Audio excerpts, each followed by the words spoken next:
the National Party. I call the Honourable Dr Nick Smith. Mr Speaker, that speech showed the House that Labor has learnt absolutely nothing from the global financial crisis and their period in government when New Zealand's external borrowings increased by $100 billion, when our public sector grew uncontrollably while our private and exporting sectors stagnated. It reinforces that Labor and parties opposite believe in the nirvana of a big spending, big borrowing, all-encompassing public sector with no thought for those who pay the bills or those that have to repay the debt. I want to focus my comments on the changes that I initiated to the purpose of local government in New Zealand. The background is that in 2002, the then Labor government required councils to provide for the economic, social, environmental and cultural well-being of communities.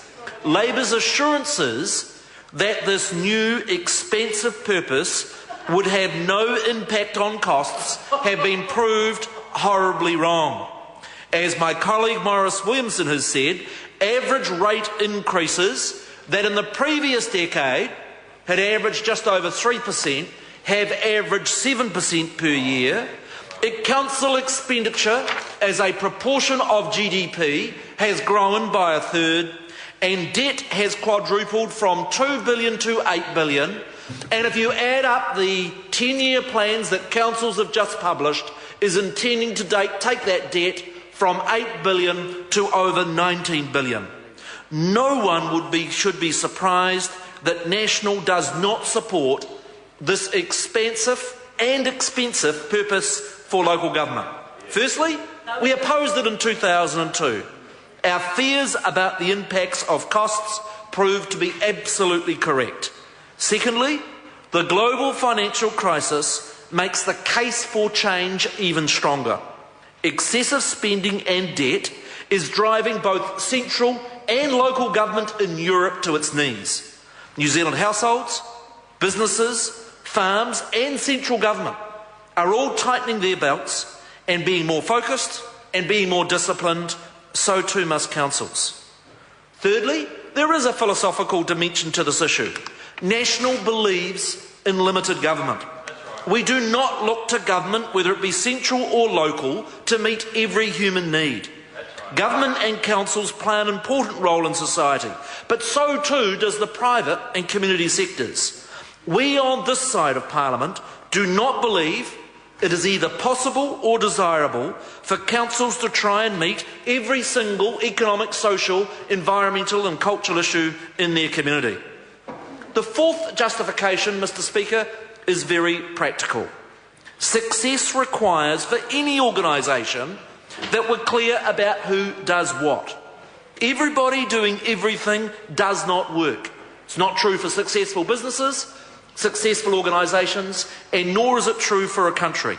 We have a Ministry of Education to run our schools. We've got a Ministry of Justice to run our court system. We've got a DOC to run our national parks, and we've got a Health Ministry to run our hospitals. It makes no sense for councils to duplicate the role of public agencies, yet the very broad current purpose suggests they have a role in absolutely everything. Councils, as the Minister said previously, should focus on only things that they can do and then do them really well. That's why the new purpose focuses on very important local infrastructure like roads, like important local services like libraries and parks, and those all-important regulatory functions like building and resource consents. This new purpose clause for local government does not pedantically constrain councils. It rightly leaves locally elected councils with considerable flexibility in defining the right level of infrastructure and public services for their community. But the change is still significant. No longer will there be that false expectation on councils that they have to meet every economic, social, environmental or cultural need in their community. Two important considerations will be important for councils in complying with the new purpose. Councils will need to think carefully about what is a public good or service and that which is better done by the private sector, and they need to think carefully about what are the responsibilities of local government as compared with central government.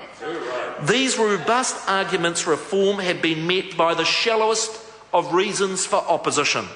Labor has never attempted to argue the big picture. It can't challenge the global figures from Statistics New Zealand on the record rate increases and the quadrupling of debt. Instead, they've delved into the minutiae.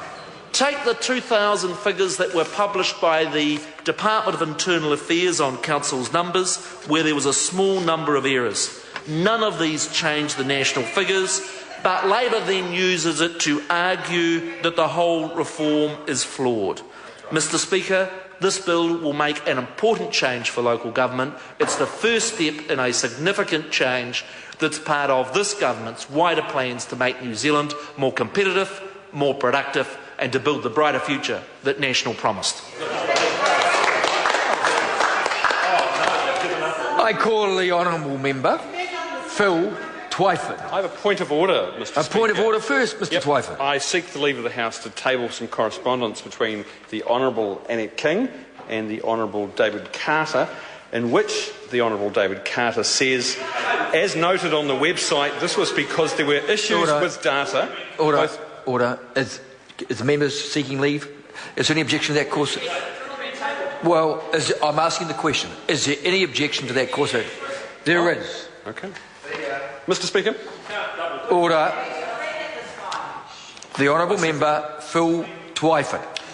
Mr. Speaker, we oppose this bill because